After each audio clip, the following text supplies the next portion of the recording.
मंगल में होंगे। बच्चों, आज आपको कराएंगे हम कैकई अनुताप से प्रश्न उत्तर। तो जिन बच्चों ने अभी तक चैनल सब्सक्राइब नहीं किया है, चैनल सब्सक्राइब कर लेंगे। बच्चों, हम आपको माध्यमिक शिक्षा परिषद उत्तर प्रदेश द्वारा कक्षा 12 के पाठ कैकई के अनुताप से प्रश्न उत्तर करा रहे हैं।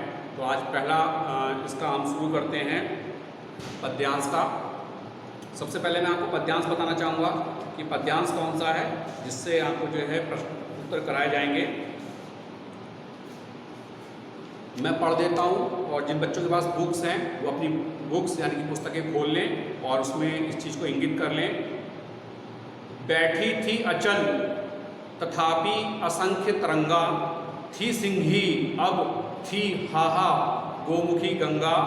हाँ, जानकर भी मैंने न भरत को जाना, सब सुन लें तुमने स्वयं अभी यह माना। यह सच है तो फिर लौट चलो घर भैया, मैं अपराधनी हूँ मैं तात तुम्हारी मैया। दुर्बलता का ही चिन्ह विशेष शपथ है, पर अबला जन के लिए कौन सा पथ है। तो ये था आपका पद्यांश जो मैंने पढ़ा। बैठी थी अचल यहाँ से लेकर कौन सा पद है। तो इससे संबंधित यहाँ पर हमारे सामने 5 प्रश्न उत्तर हैं। 5 प्रश्नों के उत्तर आपको देने हैं। पहला प्रश्न है यहाँ पर, प्रस्तुत पद्यांश में किन किन पात्रों के बीच संवाद हो रहा है। तो यहाँ पर जो संवाद चल रहा है 2 पात्रों के बीच चल रहा है। आप नोटिस करेंगे, पहला कैकई जो कि इसमें बोल रही है, अपनी व्यथा सुना रही है, और दूसरा संवाद हो रहा है श्री राम। तो 2 पात्र हैं, कैकई और श्री राम के बीच संवाद चल रहा है। तो ये पहला प्रश्न आपका पूर्ण होता है। अब देखिए दूसरा प्रश्न देखते हैं। पाठ के शीर्षक एवं रचयिता का नाम उल्लेख कीजिए। बहुत इजी है, आप लोगों ने पाठ मैं आपको पूरा कई बार 3-4 वीडियो में पढ़ा चुका हूँ। तो पाठ का नाम है कैकई का अनुताप और इसके रचयिता हैं मैथिली शरण गुप्त। तो ये दूसरा प्रश्न भी आपका क्लियर होता है यहाँ पर बच्चों। अब बात करते हैं तीसरे प्रश्न की। तीसरा प्रश्न है 7। इसमें दिया हुआ है, घर लौट चलने के लिए कौन किससे आग्रह कर रहा है। तो देखिए इसमें स्पष्ट लिखा हुआ था कि यह सच है तो फिर लौट चलो घर भैया। तो यहाँ पर जो कैकई है वो प्रायश्चित भाव से आग्रह कर रही है कि हे राम तुम घर लौट चलो। तो अर्थात यहाँ पर कैकई श्री राम से घर चलने के लिए आग्रह कर रही है। इस प्रश्न का उत्तर क्या होगा कि कैकई श्री राम से घर चलने के लिए आग्रह कर रही है। तो ये होता है आपका तीसरा प्रश्न। बात करते हैं चौथे प्रश्न की। मोस्ट इंपोर्टेंट प्रश्न है ये, रेखांकित अंश की व्याख्या कीजिए। तो इसमें रेखांकित अंश कौन सा, पहले मैं आपको एक बार पढ़ के सुना देता हूँ। 2 लाइनों का रेखांकित अंश है, फिर मैं उसकी व्याख्या करूँगा। जिन शब्दों में व्याख्या करूँगा उसको समझ के आपको वो लिखनी है।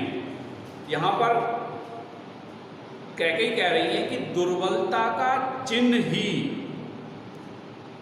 विशेष शपथ है, पर अबला जन के लिए कौन सा पथ है। तो कहने का तात्पर्य यहाँ पर ये है, कवि यहाँ पर कैकई के माध्यम से यह कहना चाहते हैं कि जो दुर्बल अर्थात कमजोर व्यक्ति होते हैं उनके पास अपनी बात को सत्य ठहराने के लिए केवल एक कसम, शपथ का मतलब कसम ही होती है कि मैं अपनी कसम खाकर कहता हूँ या उसकी कसम खाकर कहता हूँ कि ये बात सत्य है। तो इसी ध्येय में यहाँ पर कैकई जो है कहती है कि दुर्बल जो कमजोर लोग होते हैं उनके पास शपथ यानी कि कसम खाने के अलावा और कोई मार्ग नहीं होता। अब आगे देखिए, पर अबला जन के लिए कौन सा पथ है, परंतु मुझ जैसी अबला के लिए इसके अलावा और कोई रास्ता ही नहीं है।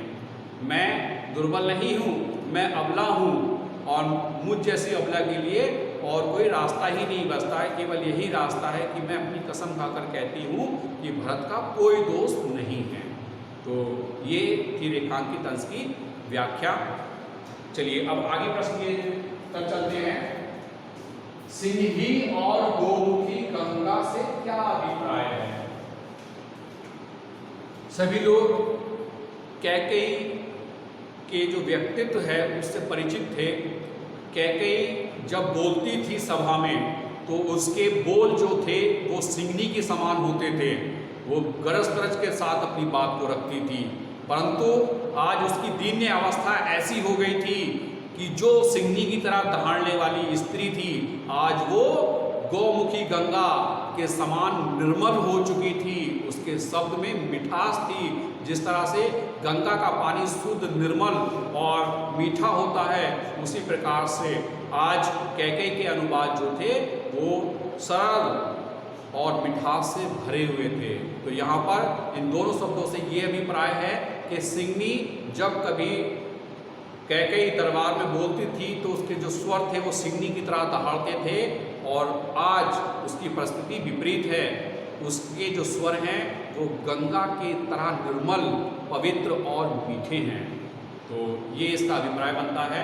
बच्चों यहाँ पर आपके 5 प्रश्न थे, पांचों प्रश्नों के मैंने आपको उत्तर बताए।